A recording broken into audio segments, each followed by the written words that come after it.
Hi everyone, it's Miss Boylan. I wanted to take a couple minutes real quick and make a video to show you how to access feedback. I recently sent the PDF that had some important information about accessing feedback, but I thought maybe actually showing you where you get the feedback would be beneficial.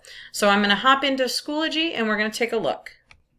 Okay, so I'm in Schoology. I'm in the Java 1 class. I've logged in as Kara Zenith. She is our fake student, and logging in as her allows me to see, the student perspective of the classroom. So I'm in here on the landing page, and I'm just going to come over. So basically, Kara submitted 3 assignments. I, Miss Boylan, graded 3 assignments, and so now we can look at Kara's feedback. Okay, so we're going to click this grades link over here on the left-hand side. Okay, we're going to scroll down here because I submitted these three bad boys. Okay, so I submitted this M1 SB1 quiz, I submitted this M1 SC1 programming practice, and then I submitted this M2 SA1 programming practice, okay? And I submitted all 3 of these because they all are just slightly different in format, and so I wanted to show you. First off, I want to highlight that M1 SB1, this one up here, and M2 SA1 programming practice, they're both quiz format. Okay, this one is an actual quiz, right? But this one is in quiz format, so it's just, it steps you by step, it just instead of having questions, you instead just have step-by-steps for the programming activity. But you know that they are quiz format because if you see they've got these the little icon is like a puzzle piece and a pencil. Okay, so the puzzle piece and pencil just means that the quiz has been quiz you see as a puzzle piece icon. With the pencil, it just means that it's been submitted and there's been feedback. Okay, so that's why these 2 grades and their icons look similar. This one in the middle was an assignment, and that assignment had a rubric attached to it. Okay, so you've got your grade here, and then you've actually got the rubric that you can click on it. Then over here on the right hand side, this is not necessarily feedback for your activity. Okay, it's generally just information. Okay, it's not specific to how I graded you. So like if you got marked down for something, I wouldn't list it here. Okay, so just to be aware. This one actually says excellent when it shouldn't. I realize that now because I marked her down later. I realized her program header was not right, so she actually didn't get excellent. But this one here, I think I'm going to start doing this. See, I've never done this before, but I think I'm going to start doing it. So it just says, it just points you to where you need to go to access your feedback. So let's start with the top quiz. Okay, so to access a quiz feedback, you're going to click on the link. Okay, it's going to open in a new page. Okay, so you got some information here when you took it, how long it took you, your score. This little speech bubble tells you that there's some feedback from me, but this one won't actually tell you what the feedback is. It just says, hey, use this view assessment link to the right to get, your feedback. Okay, so this assignment basically is just true, false, multiple choice. It's going to grade itself, but it has this question down here at number 11. It's the question that is worth no points, so you don't get points deducted if you answer or don't, or if you put something or you don't put something. But it's just that question where I say, hey, did you have questions about the lesson? And so if you have questions, this is the place where you put it. Well, Kara had question, so she said, what was the original name for Java? And so then when I graded it, I responded, Java's original name was Oak. So I will tell you, generally I will answer your, your questions right in here. But let's say you ask a really in-depth question and I want to give you a nice in-depth answer. If I feel like the response is going to be too long for this section, what I'll do is I'll put a little note that says, please see your email, and then I'll just send you the response in an email. So maybe I want to send you a link or an attachment or something like that. So I'll send that through email. Okay, so now we're going to take a look at the Programming Practice Welcome, the actual assignment. Now, I will tell you, this is different than the quiz. You don't click on this link, because if you clicked on this link, it would just take you back to the program page, or the assignment page, excuse me, and it would just want you to resubmit something. So that's actually not how you're going to access your feedback. Instead, you're going to click on this icon right here for the rubric. It opens up the rubric, and let's talk about the rubrics. Over here on the left, you have the criterias of the rubric. Okay, in this one, there are 5 criterias, and the criteria will have a header, whatever the name of it is. So this one's program header, this one's class, changes made, da-da-da. Okay, and then it'll specify the requirements of the criteria. Okay, it'll specify in there what you need to do in order to get all the points.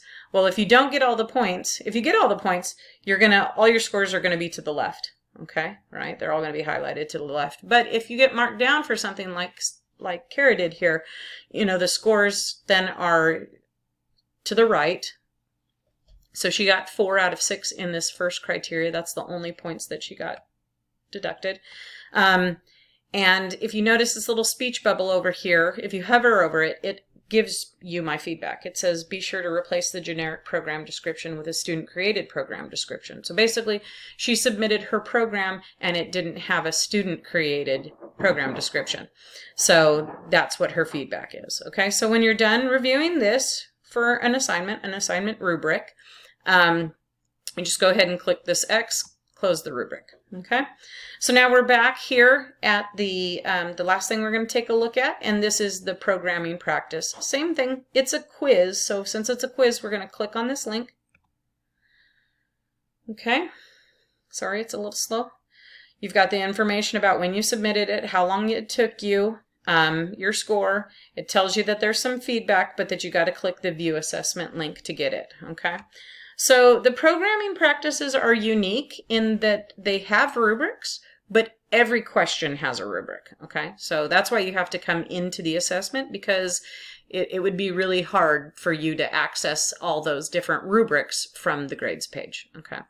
So question 1, well, it's not even question 1, it's just info, right? And then we get into question 1.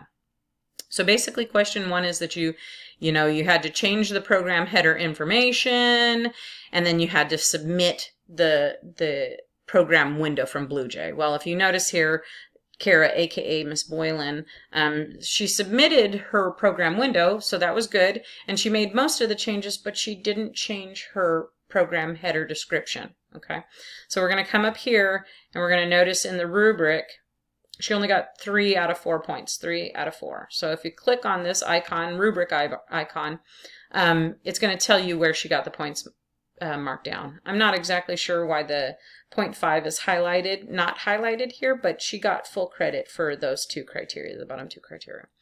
So it's the top criteria where she didn't get points. She got a point deducted for the program header. Okay, so if you come over here, speech bubble, same thing. Be sure to replace the generic program description with a student-created program description. Okay, so once you take a look at that and you're comfortable with that, go ahead and close that. Now let's go down and look at what she did for the rest and see if there's anything else. Okay, she got 7 out of 7 for question 2, so that's good. Question 3, she got 3 out of 3. Okay, so if I didn't deduct any points, I don't generally give feedback in the rubrics, okay? Question 4, she got 1 out of 1. And then come down to question 5, the extension/application activities, she got 2 out of 10. Why is that? Let's scroll down here. Look, she submitted her program window screenshot from BlueJ, but not the actual program text. So as you know, I've got to compile that and run that in my own BlueJ, so I actually have to have the text. So, this is not acceptable. But she is going to get some points here because she did put the output, which was a requirement of this question. Okay, it said, you needed to do the program code, the text, and the output. So she gets points for that. We come up here and we click on the icon. We see there's 2 criteria for this question.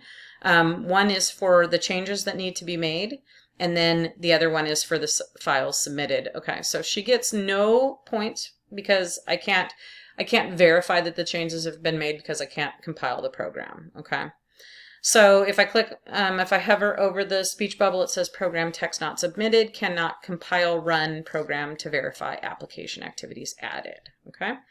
And then this one, she got partial credit because she submitted that output window. So I just said program text not submitted. Okay. So when you're done with this, you take a look at it and you close it. Okay.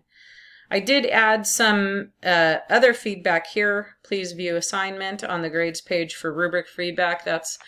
I probably should have said, please click the rubric icon for rubric feedback, but it's okay. Sometimes I'll put comments under here too, but normally they're just generic. Okay, the point specific ones, when you get points deducted, will be actually in the rubric. Okay. Okay, so I want to mention one more place that you would find feedback.